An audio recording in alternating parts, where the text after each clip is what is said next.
Hey everybody, welcome back to Bansbeer's FPL. Another exciting week for both of us. We've got some interesting chat. Getting to the messy end of the season when double game weeks, blanks, all these words start getting thrown about, differentials, all the kind of keywords, the bingo that we can play. But yeah, if you've not followed us, follow us on Twitter. We're at Bansbeer's FPL. Yep, and thanks for checking us out on YouTube. Don't forget to like and subscribe. And thanks to the new followers on Twitter. We've had a few recently who've been engaging, so it's good to see people following me and Sean's different journeys. I mean, contrasting might be a bit of a word there, like you doing really well and me doing terrible. But yeah, hit us up with some comments, give some chat, tell us if we're rubbish, tell us if we're good, whatever. I mean, I think I still tout that you're probably the best position content creator out there. I don't even think FPL Raptor can touch your lofty heights, mate. So yeah. So we're going to jump straight in. We're going to talk a little bit about this game week. So we start with you? Or let's start with This game week was horrible, man. Like I think we just move our faces. Before even like talking about our scores, I feel like everybody underachieved on this. Just nothing good really happened. It was all just about who you're going to captain, where you're going to go be Rashford or not, and then 90% of people were rolling. So it was one of those boring game weeks. For me, not much to say about it. Like I was really panicking, obviously, because going into Sunday, if we obviously take out Shaw and Rashford and Kane out of my team, Saka was the only player that returned on Saturday. So no clean sheets, nothing really apart from his goal. And I was like, if Man United play terrible, Leicester turn up and beat Man United after beating Spurs, my game week is going to be like a 29-30 pointer. So I survived that game week and actually got a small green arrow by the skin of my teeth because of Gomi Rashford captain. We talked about the captain quite a lot. Like, I had Rashford as my gut. I was just like, I want to get him in a home fixture. He's scoring loads of points. I was pointing out that Forest had only conceded one goal at home since the restart, and that was to Chelsea. So they were doing better, and I thought Haaland and City would struggle, which he did. So I'm bigging myself up for calling that out and having the balls to stick with Rashford because I was so close to going back to Haaland. I was like, so many people are captaining Haaland. This is a big risk, but it paid off, and thankfully it paid off because nothing else happened that game week. I don't be taking all the credit here. I mean, I think it was me that told you to stick to your guns as usual. You always do that. You always tell me to stick to my gut. I know. I should listen to you. You should listen to me. I should be the one that's getting credit for you doing well. I mean, it was an interesting game. I really liked your call. Like, I think I was 50-50 myself, like, to go adventurous. Or I just felt that Haaland had scored a hat-trick against Forest the last time. I wasn't expecting, Forest's arse to collapse, but I had a feeling that, it might have been a good fixture for him. But it's just them's the breaks, mate. Like, you make these choices. He's been sort of sound. City have been a bit of a weird team over the past couple of months. So I should have known better, but I just didn't feel there was any other standouts other than him and Rashford. And in a 50-50 case, I just got unlucky in my pick and you got unlucky in yours. I do love the chat that usual Danny Charm wins through, where you're sitting there saying, oh, I could have had a 30 or a 33 pointer. And then all of a sudden you're up there 58, which I think actually is probably in maybe three quarters. I mean, I think most of the top points I saw were like 60, 64 tops. So I think you're in the top, the fourth quarter of above average, scores. So it was a good game week. I know you're going to say it was an average game week for you, but for me, it looked like it was a good game week. Pretty enough. It was a good game week. It was just very close to being. It could always be better, but I felt this did feel a bit of a nothing game week. I wasn't too excited about it. I don't know why. It just didn't feel. It felt like a bit of a lull. I think I was maybe caught up in all the chat with the double game weeks and blanks and stuff coming up, and I wasn't really paying attention to this one because I didn't have to make any transfers. I wanted to roll for this week and stuff. So yeah, it was one of those ones, eh? So one of my team. Yeah, I mean, it was okay. I got a decent sort of green arrow from it. Made up some ground in the mini leagues and stuff, so not amazing, but yeah, I'm okay. I'm kind of happy with it. Could have been better if I'd gone with you and listened to you and followed the old Danny Luck. But I feel like if I had done that, Rashford wouldn't have scored, because when we double up, it's always a bad omen, mate. So that's another thing I should take credit for, is the fact that I didn't captain, which meant you definitely got the points for it. But yeah, okay, happy with it. Nothing really stood out too much. I can't really shout about anybody. Yeah, I mean, I was happy with my old De Gea. Yeah, these two. Like, not many people had clean sheets in their teams the weekend, because not many people had Liverpool defenders, and then so many of us had Kepa. Some people had Nick Pope in a -3. So to get 15 points out of your defence and goalkeeper is really good. What did I get? Yeah, 12 I was really between happy. 5 of them. I was happy with the Kepa clean sheet getting exploded, which was great. And they holding up the end of the bargain.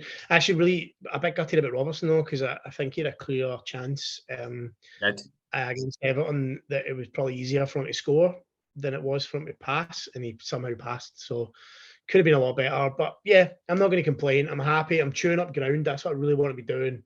Beginning to gain a lot of ground in all my mini leagues. I'm beginning to just pull up the ranks, and if I can just keep that going until the end of the season, I should be in pretty good stead. I don't think I'm going to be anywhere near you right enough, but I'm happy enough with what's going. So with that in mind, we're going to go from teams to target. So interesting fixtures coming up. We've got the old double game week. We've got a blank game week.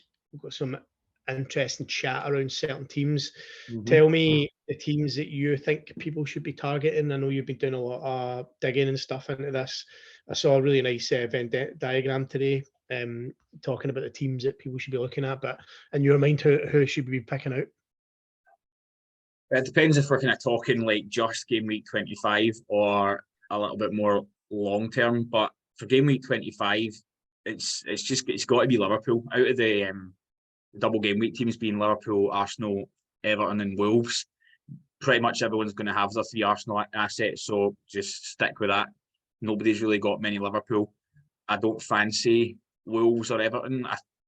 I'm probably going to transfer in someone like Tarkowski, just because of the price, and there is clean sheet potentials there, and they've got some decent fixtures coming up. Wolves, I don't really fancy anyone in, but yeah, Liverpool have got another double game week in 29. They are also possibly going to have a fixture in the blank game week 28.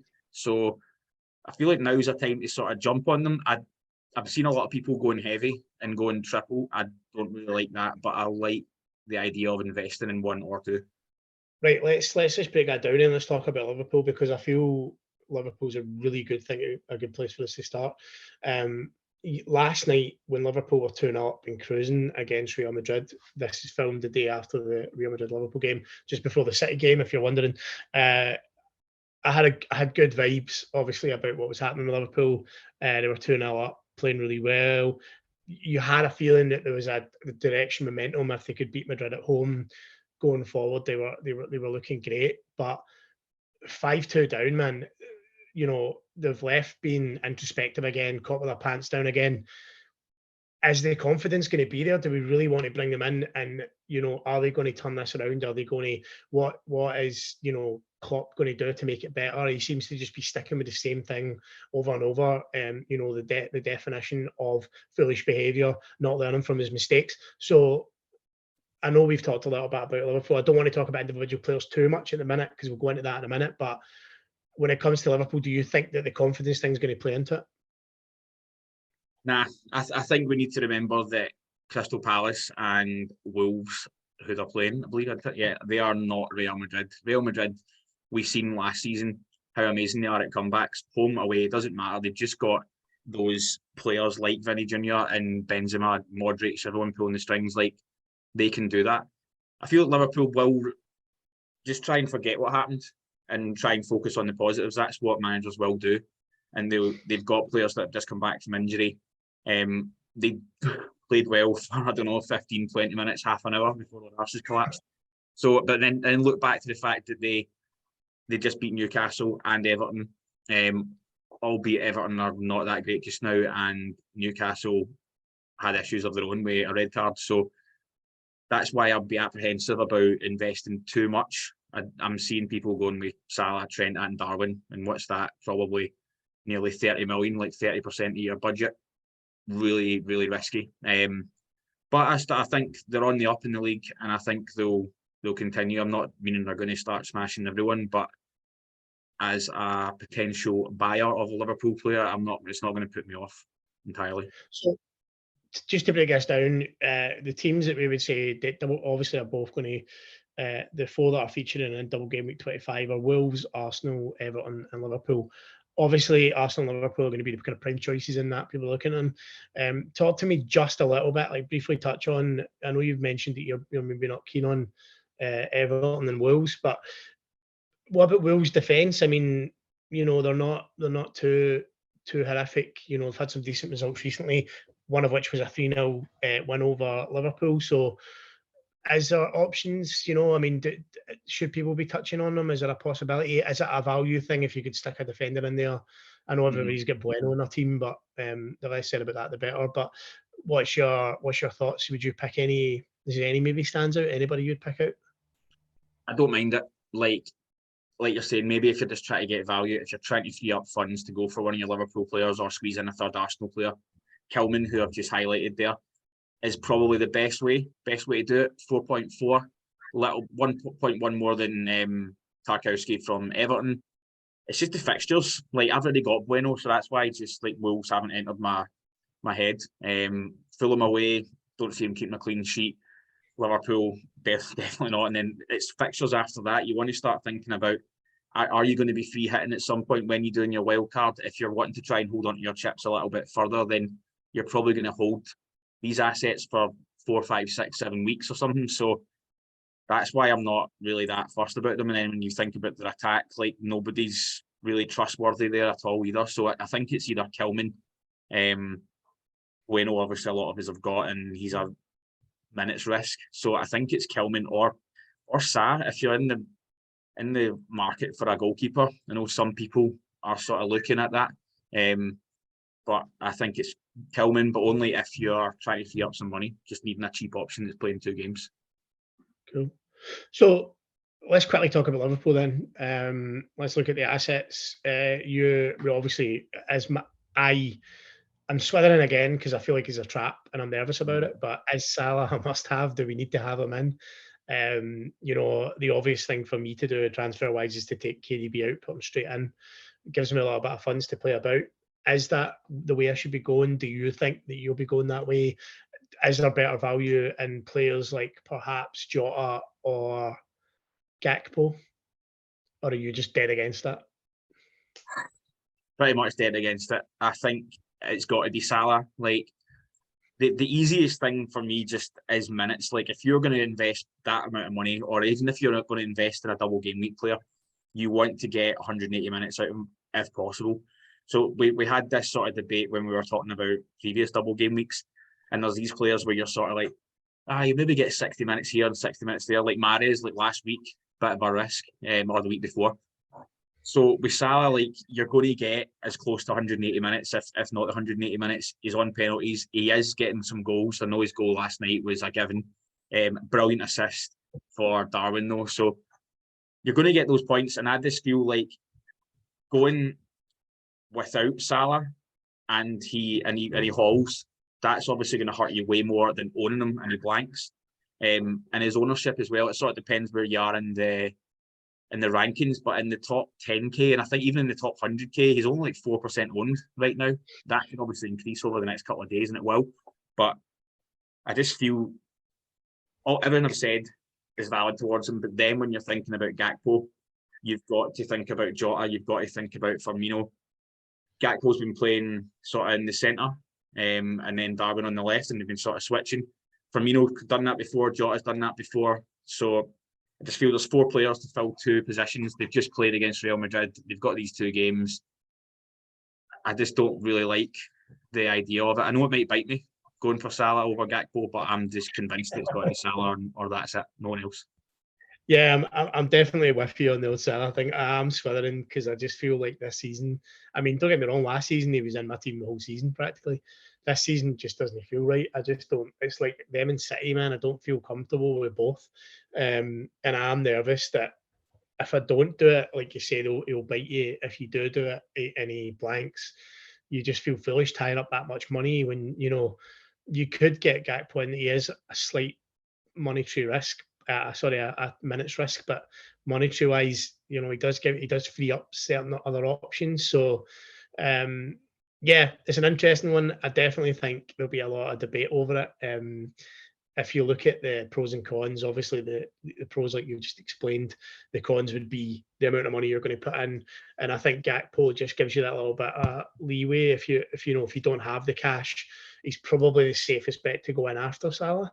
So if you can't get Salah in, get Gakpo in and play it that way and hope for the best. It's probably the safest way to do it. But yeah, it is an interesting one, and I'm quite intrigued to see how this week plays out, because I feel that if you look at the double game weeks we've got coming up, you've got double game week 25, you've got a double game week in 27, you've got a blank game week in 28, you've got a double game week in 29. The teams that are kind of popping up in those, Liverpool for the double game week in 25 and 29, it's interesting. So yeah, I'm intrigued. I think it'll be a good one to see going forward how it plays out. But talk to me a little bit more about. So the reason I'm asking you this is because I'm definitely flying by the seat of my pants this season, being really, really indecisive and waiting to the last minute on everything. You, as usual, are far more structured, probably why you're so much higher up in the league than me. How are you navigating this insanely chaotic, overwhelming mess, thankful, stressful moment of the season? What are you looking at? You spoke a little bit with me about your chip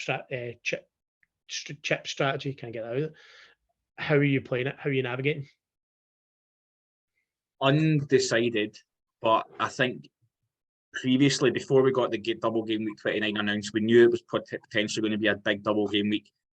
I was always on thinking about doing my wildcard in 27, which is handy because Brighton and Brentford have got good double game weeks then.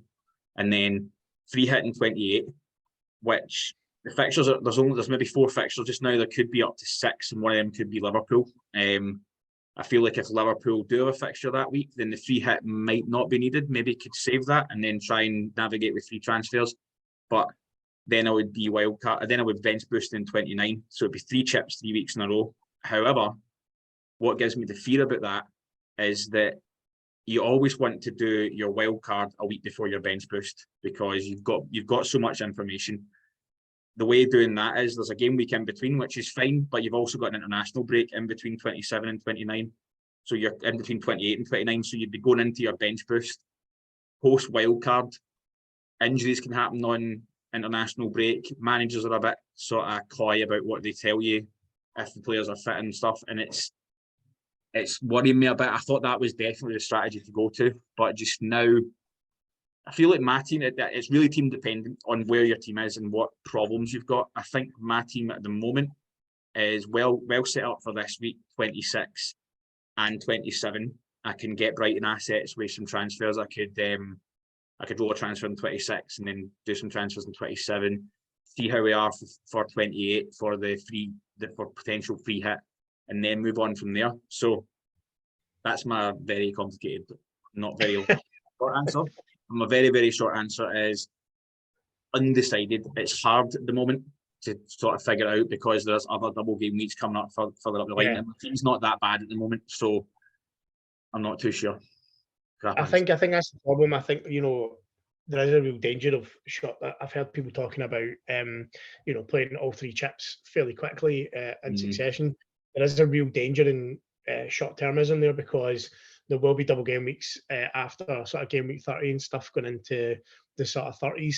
There'll be a few towards the tail end of the season. There might be, I don't think there's any blanks, but there is that way that you have to kind of navigate. And I always like to have a chip in my back pocket, just heading into the kind of the business end of the season, just in case. So there is opportunity to maximise points in terms of playing your chips at the right times, but also there's pitfalls with that. You could play it and potentially leave yourself hamstrung in future sort of game weeks. So it's very interesting. One point I will make is it's really essential, if you haven't already done this, I know you do, Danny. I'm just talking to the viewers, but Ben Crellin on Twitter is essential following. The guy is a guru when it comes to the fixtures. I know the FA Cup stuff's coming up soon, so he'll be the one to follow, and he'll essentially get you the information that you need to sort of navigate all these fixtures and double game weeks and blank game weeks and stuff like that. There's a lot of really good chat. I'll send this Venn diagram to Danny to kind of retweet, but yeah, Ben Crellin as the man essentially for this stuff. So yeah, well worth following him. He just gives you the information. Some of it can look a little bit convoluted, but once you break it down, it really is essential for you to understand who's doing what and what players to target. Agreed. I look at his stuff all the time, so I just brought that up on screen just as a an example of what he does, his spreadsheets, and it can kind of give you where the game weeks are, and up here sort of where the likely blanks are and doubles and stuff. So 32 and 33, was it 33, 32? I can't even read it now. But anyway, yeah, check out Ben Crellin, that will help you with your chip strategy. Yeah, he's great, and he's up to the date as well, so he definitely keeps on top of what's happening. But yeah, I think it's an interesting one. I think this part of the season seems a little bit condensed. Like I was saying, you've got doubles, blanks, things going on, but I think the best way to do it is maybe to play 2 chips tops and then keep the third just in case. That could be, well, I mean, the free hit would be good for the massive blank, so you probably want to keep your wild card just in case. But like you say, the bench boost, playing the wild card double with the bench boost is probably where the right way to do it. So yeah, it's tough. It's definitely one of those ones where you really can't be a make or break decision. You could really gain some ground, but also you might gain ground in the short term, but long term you could cause yourself problems if something else pops up later. I.e., perfect example, triple captain chip this season. Playing it on Haaland when we all get sucked in, and then the following week Rashford immediately becomes an even better option very, very quickly afterwards. So it's worth just keeping an eye on the setup, following Ben Crellin, double checking when the game weeks are, double game weeks, and sort of trying to navigate, but also maybe not getting sucked in too much about where you should be playing chips.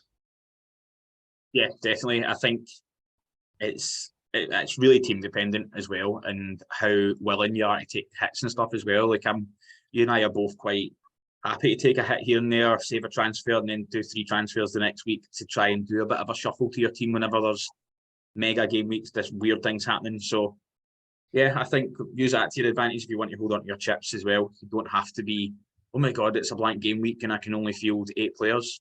Well, just take a -8 if you really have to and get 10, and then save your free hit for a future blank where you might only have 4 players. So yeah, I'm going to try and avoid using them all early. I think a lot of people will, balk at the idea of using, taking hits, but I think me and you have both proven this season, like we both sat on our, didn't take any hits right up until I think run about maybe game week 20, was it? Possibly. I don't think we'd taken too many hits before that, but I think sometimes you might need to take a -4. As much as it's inadvisable all the time, it does give you a little breathing space.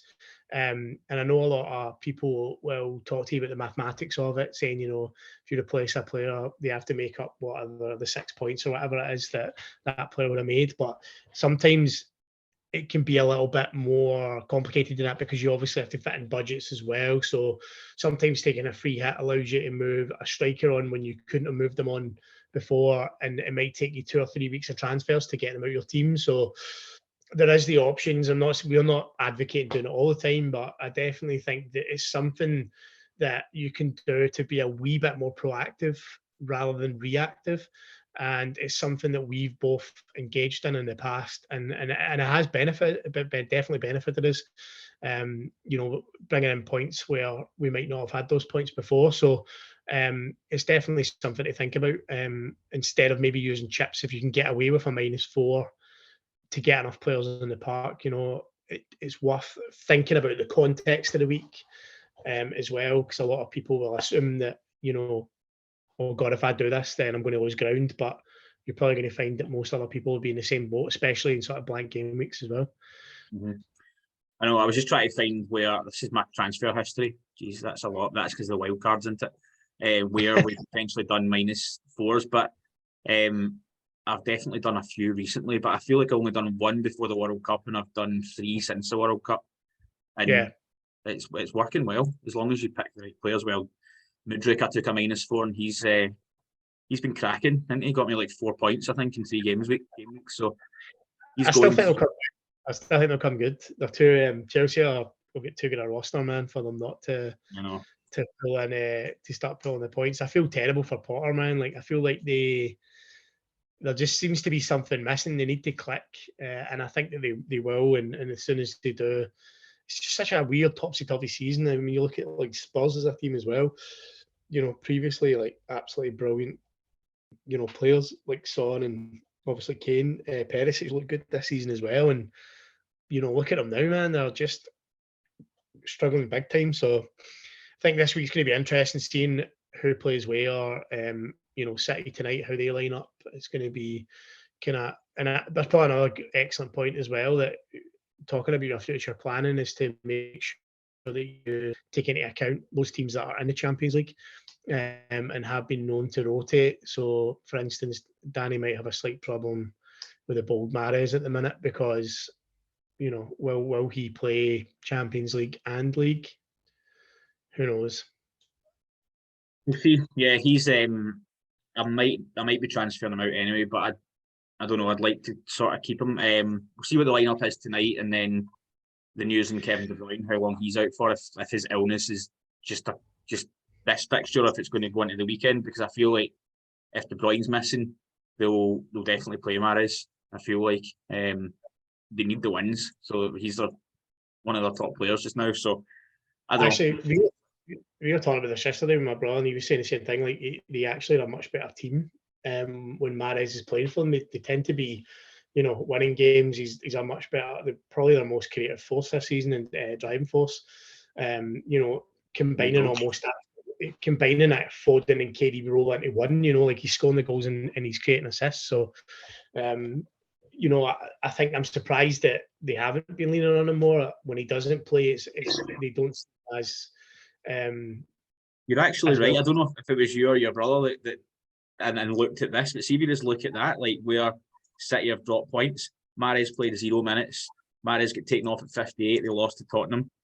Mahrez, I guess he played against Man United and they lost. Man United got a free goal there though.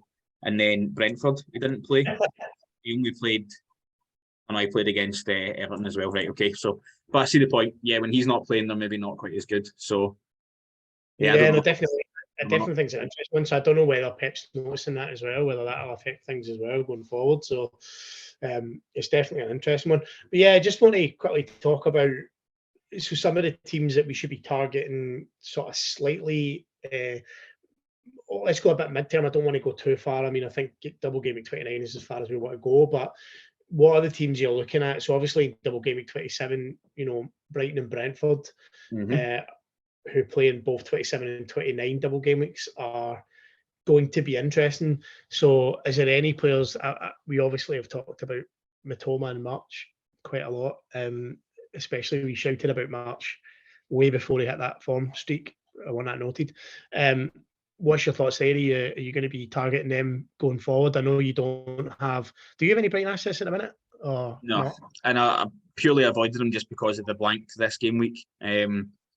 And that didn't really work out. I didn't get any Mitoma points that a lot of people did. So, but it's given me one less headache. I don't have an extra player to try to get out this week or not being able to field at 11. So, no, from for 27, even 26, they've got a good fixture. I think it's West Ham at home.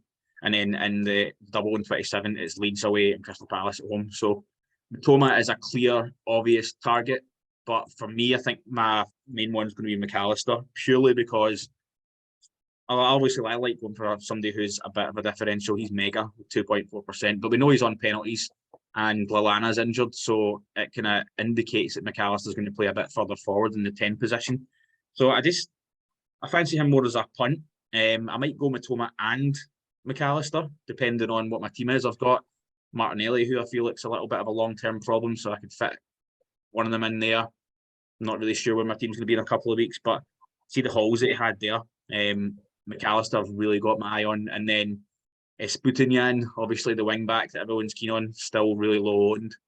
If you want to go for a punt, you can go with Dunk, but I would say Matoma, McAllister, Esputinyan, then March. I don't know why, I just got something. I just feel like, I don't know, I think he went through like a little purple patch here. I don't think he's going to hit that again. Matoma, I feel, can be consistent, getting goals and assists. McAllister's got the penalties. He had some cracking assists in the World Cup, and then he's putting in being an attacking wing back. So that's my picks. If you're on a wild card, why not chuck Ferguson in if you're trying to save some money somewhere? Seems to be getting the minutes, good fixtures, and then they've got 2 doubles. So they've got Brentford and Bournemouth in 29. So Brighton, I don't even mind a triple up in Brighton. If you're on a wild card or if you've already got a couple and you want to get a third one, I think it's worth going for. Yeah, I definitely think so. I think the fact that they play 2 double game weeks, and I don't think although they apparently have a blank in game week 28, is that right? Potentially. It kind of depends on what your structure is. If you're doing a free hit in 28, you can just kind of ignore that and just have your Brighton assets in 27 and 29, which if I was to do that chip strategy I was talking about that I probably won't do, then that's not a problem. So it depends what you're up to. Cool. Talk to me a little bit about players you're targeting over the next couple of game weeks. I'm quite intrigued. You mentioned a certain Everton defender to me, and I'd like to know what you're thinking. Are you still keen on him? Is he in your plans? The bold Tark? Well, if I just look at the most transferred in players this week in the world, Tarkowski, nearly $250,000. And a lot of people would sort of think, oh, it's just because he scored that goal against Arsenal. That's not going to happen every week. Clean sheet here against Leeds. It's his price that's the main thing for me. One of my sort of routes to Salah is kind of really restricting me on my funds. And I think like for 4.3, I have been watching some content creators who have talked about that in the past 3 game weeks since Dyche has took over, Tarkowski has been their most threatening player, and that's including their forwards and their strikers. He's had 6 touches in the box and 6 shots in the box. He's their target for all set plays. So I feel like he's got that attacking threat. He could just pop up at any point. Everton could keep a clean sheet here. They could keep one here. But I just feel like for that price, if you're needing to free up some funds in defence or whatever, like he's the one to go for. Over Kilman, who we mentioned earlier on, I would definitely pick Tarkowski. I think I would just keep him for a little while. So yeah, I mean, I like the idea of the old Dyche ball coming into play and a defender being Everton's most attacking player.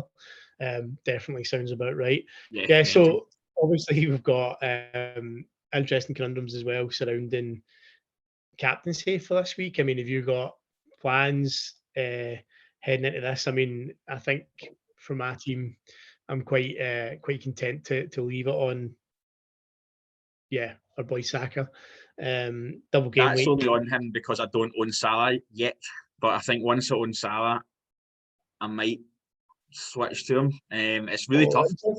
So wait a minute. So you've got Saka playing against the defences that are Leicester and Everton, right? Oh. And then you've got the bold Salah, who isn't looking great, hasn't done too much other than that 20 minutes against Real Madrid, and he's playing against Crystal Palace and Wolves.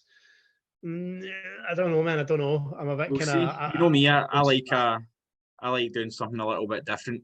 And Saka will be the Haaland this week that everyone's going for.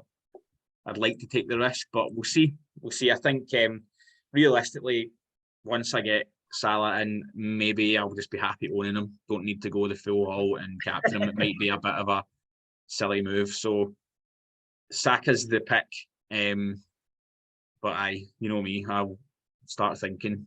I'll be like, oh, I'll see stats showing Salah's only 10% owned in the top 100k, and I'll be like, oh, think of how much a rank boost I could get if I get this right. We'll see. But if I was recommending to someone who owned them both, I would probably just stick with Saka.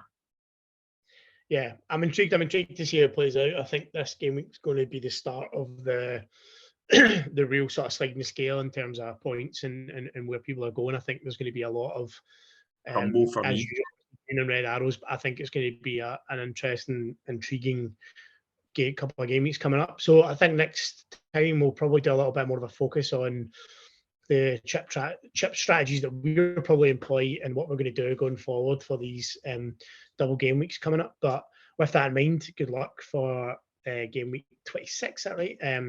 And yeah, I hope you guys all do well. I'm sure Danny will be coming back here on Daniel, an amazing score as usual. So yeah, but like and subscribe, say hello, give some comments. Yeah, keep up chatting with us on Twitter. I've been using Twitter a lot as a bit of a tool to see if the decisions I am almost making are correct or not.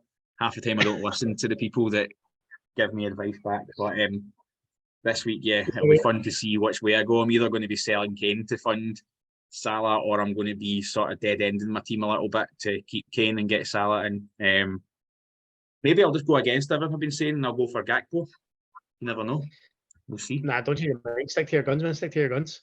What you should do is stick up that Salah versus Saka captaincy poll and see who comes out as a clear favourite. I'm going to make a prediction that it will be 70% Saka, 30% to Salah. And really? that 30% will be enough to maybe convince me to go Salah. Be low enough. I think, like, see with Salah, I know it's the recency bias, and a lot of people, it's like a pure romantic thing, just sticking the captaincy back on Salah because he was so reliable for so long.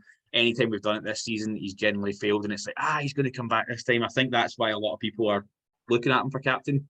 But safety first, really, for depending on where you are, like in your leagues, like Saka. So that'll be interesting. I'll get a poll up on Twitter tonight. Your hands. Sounds good. I look forward to seeing the results and we'll carry it forward from there. But yeah, next game we'll probably do a wee focus on some of the chips and transfer strategies we've got going forward and how we're going to play that. Cool. Cheers for checking us out, and we will speak to you next week post double game week 25, double blank game week 25.